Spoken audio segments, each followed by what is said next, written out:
Shalom saudaraku, berjumpa lagi bersama dengan saya Pendeta Jakob Setio dalam program Sapa Jemaat di Rumah.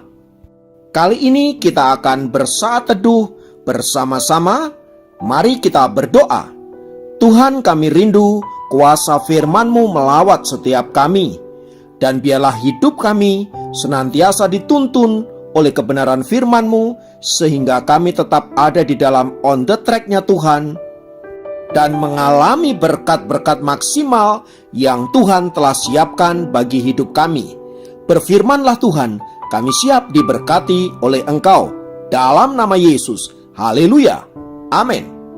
Firman Tuhan kali ini terambil dari Ayub 1 ayat 1. Ayub 1 ayat 1 berkata, ada seorang laki-laki di tanah Uz bernama Ayub. Orang itu saleh dan jujur. Ia takut akan Allah dan menjauhi kejahatan. Saudaraku, renungan kita kali ini berbicara tentang berkat dari kesalehan. Apa itu saleh? Saleh adalah kehidupan yang selaras dengan standar-standar Allah yang kudus. Itu artinya orang yang disebut saleh adalah orang yang senantiasa hidup dalam standarnya Allah. Dengan kata lain, kesalehan adalah dampak dari kehidupan yang berada dalam hubungan yang benar dengan Tuhan dan penuh kuasa dengan Roh Kudus. Jadi kesalehan ini tidak bisa tiba-tiba dimiliki oleh seorang percaya, melainkan ia harus dibangun dari sebuah hubungan yang benar, sebuah relasi yang indah dengan Tuhan, di mana di dalamnya ada pujian dan penyembahan, ada doa-doa yang dinaikkan, dan ada ketaatan-ketaatan atas firman-firman Allah. Tanpa semua itu, saudaraku, maka kita tidak pernah dan tidak mungkin hidup dalam kesalehan. Salah satu tokoh yang menjadi contoh dalam hidup saleh dalam Alkitab adalah Ayub. Alkitab dengan jelas menyebut bahwa Ayub adalah orang yang saleh dan jujur di hadapan Allah. Kesalehan Ayub ini bukan kesalehan kaleng-kaleng, saudaraku, melainkan kesalehan yang teruji lewat situasi, lewat penderitaan, dan semua peristiwa yang sangat menyakitkan dalam hidup Ayub. Itu artinya kesalehan daripada Ayub adalah kesalehan yang murni dari hati nurani yang memang mengasihi Allah dengan sungguh-sungguh. Bahkan Alkitab mencatat dalam berbagai-bagai penderitaan yang ia alami, tak sekalipun ia mengutuki Allah atau ia bersungut-sungut atas segala sesuatu yang Allah izinkan ia alami. Dan dampak dari kesalehan itu, saudaraku, Ayub kemudian memperoleh kembali apa yang telah hilang dari hidupnya, baik itu kekayaannya, baik itu keluarganya, baik itu kesehatannya. Semua dikembalikan oleh Allah, bahkan berlipat kali ganda. Dari peristiwa kehidupan Ayub ini, saudaraku, kita perlu merenungkan beberapa poin penting. Yang pertama, kesalehan hidup itu punya kuasa yang luar biasa. Kata saleh dalam bahasa Yunani seringkali diterjemahkan dengan dunamis atau arete. Kata itu memiliki pengertian orang yang hidup penuh kuasa, orang yang perkasa, keajaiban, kekuatan, hebat, dan melakukan pekerjaan-pekerjaan yang besar. Dari kata dunamis atau arete di atas, saudaraku, dapat disimpulkan bahwa orang yang hidup dalam kesalehan adalah orang yang punya kuasa luar biasa. Masih ingat bagaimana Tuhan Yesus dicobai oleh iblis dan bagaimana ia tetap hidup dalam kesalehan? Kita lihat dampaknya sungguh sangat luar biasa. Lukas 4 ayat 14 mencatat, setelah peristiwa pencobaan itu, Tuhan Yesus kembali ke pelayanan dengan penuh kuasa atau dunamis. Oleh sebab itu, saudaraku, pelayanan yang kemudian dikerjakan oleh Tuhan Yesus menjadi pelayanan yang sangat diberkati, pelayanan yang sangat membawa dampak dahsyat dan luar biasa. Mereka yang sakit disembuhkan, mereka yang ada dalam pergumulan dilepaskan.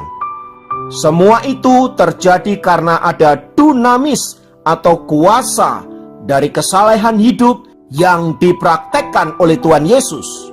Belajar dari hal ini, saudaraku, bila kita rindu hidup kita berdampak, doa-doa kita berdampak, maka kita harus hidup dalam kesalehan.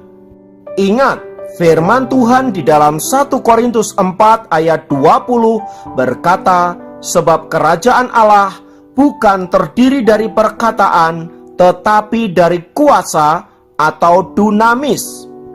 Terjemahan dari kata saleh. Jadi bila kita rindu hidup dalam kerajaan Allah yang dinyatakan dalam hidup kita, maka kita harus hidup dalam dunamis atau kuasa, hidup dalam kesalehan. Yang kedua, hidup dalam kesalehan adalah hidup yang diberkati oleh Allah. Ayub adalah contoh yang nyata bagi kita. Kesalehannya lah yang menyebabkan ia kemudian memperoleh kembali berkat-berkat yang tadinya hilang dalam hidupnya. Dan oleh kesalehannya pula, Ayub kemudian memiliki nama besar dan pengaruh yang luar biasa di antara orang-orang sebangsanya. Itu berarti Ayub ditempatkan di tempat yang mulia oleh Allah. Nah, saudaraku, bila kita rindu mengalami apa yang dialami oleh Ayub, maka kita harus hidup dalam kesalehan di hadapan Allah. Oleh sebab itu, melalui renungan kita saat ini, saya mengajak untuk kita semua introspeksi diri, berbenah diri, dan mari hidup dalam kesalehan-kesalehan yang Allah kehendaki bagi kita. Saya percaya berkat Allah yang Maha Tinggi senantiasa dicurahkan bagi kita, anak-anaknya yang hidup mengasihi Dia, yang hidup dalam kesalehan-kesalehan. Kiranya firman Tuhan ini memberkati kita. Mari kita berdoa. Tuhan, kami mohon kuasa dan otoritas firman-Mu memenuhi hati dan jiwa kami, sehingga kami boleh menjadi anak-anak Tuhan yang saleh, anak-anak Tuhan yang dengar-dengaran akan Engkau dan senantiasa melakukan perkataan-Mu. Roh Kudus, bantulah kami agar kami dapat mempraktekkan firman ini, sehingga hidup kami menjadi hidup yang senantiasa ada dalam berkat-berkat Allah yang Maha Tinggi. Karena itu, saudaraku, mari arahkan hatimu kepada Allah, dan biarlah sepanjang hari ini menjadi hari yang diberkati oleh Allah. Tuhan kiranya memberkati engkau dalam segala jalan-jalanmu dan membuat berhasil apa yang dikerjakan oleh tanganmu. Kiranya engkau dan seisi rumahmu diberkati oleh Allah yang Maha Tinggi, di dalam nama Tuhan kita, Yesus Kristus.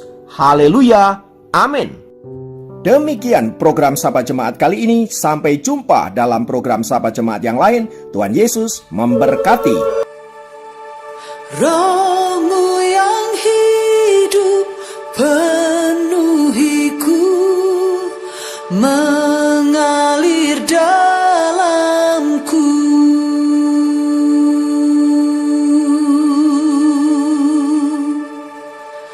Jiwaku tenang bersamamu.